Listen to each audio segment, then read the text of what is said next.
Hey, how you doing? As you can see, it's late, and my painted winged Hive Tyrant is completed, stained and deglossed. I went ahead and got it just a little bit wet so I could complete the video tonight and show off what I've done. So bear with me once again. I need to adjust my camera. I'll show how it turned out. Once again, I used Army Painter bone primer, like the bone white primer. Used the Vallejo Gory Red, or I think it's a Gory Red from Games Workshop. I think from Vallejo it's called Crimson Red, but they're very close.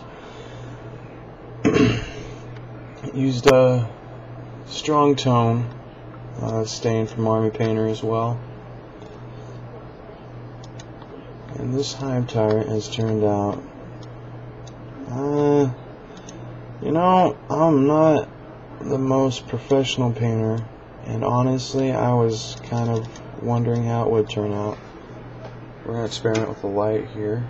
There we go. And I think it turned out really well. Like, my light is kind of making it yellow, where it is much darker. But you can see how the stain filled in very nicely. And you know, once again, the conversion fella who converted this had a real talent. And as you can see, all I did was paint on some red, and there was a lot of red, a lot of scales to be painted. I ended up having to paint on the quick shade. When you paint on quick shade, from my experiences so far, it's good to mix the can up really good. And what I do to conserve stain and prevent losing anything is I'll just flip the cap over after I've shook it really good.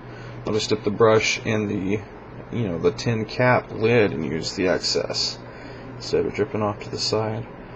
But doesn't it just look awesome? I brushed the quick shade on top of all the primer and the unpainted red, and that was it. And if you really are attentive with your quick shade while you're painting it on, and when I mean attentive, you just continue to brush it until it straightens out. It looks like you want to, for some of the chemical to evaporate that leaves a stain on there and allows it to stain. Just sit there and work it with the brush. And if you don't like the color, if it's not dark enough, simply go over it, a couple moments later after the surface of the paint has dried a little bit. But awesome model.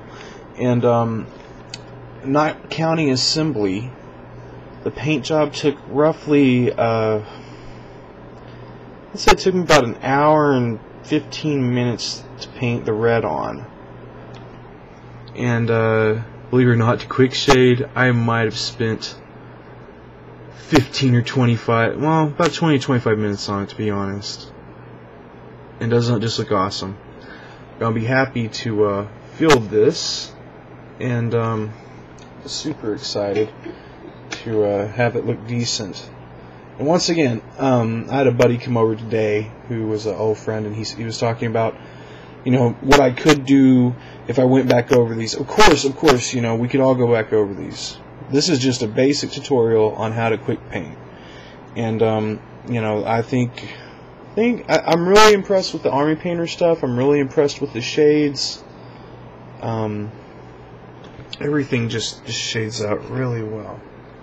So, once again, that brain just looks awesome.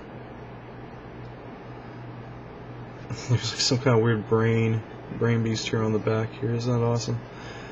So, thanks again for watching, and we'll be waiting to hear from you. Make sure to leave any comments, any advice, any stories you want to leave. And I want to send a big thank you to Army Painter for providing some good stuff for some good people. Send out big props to my boy War Master Dave. He has a blog called The Wargate. I'm sure if you look that up, you'll find a lot of neat 40K role-playing game stuff there. A lot of nice handwritten stuff. And Have a good night.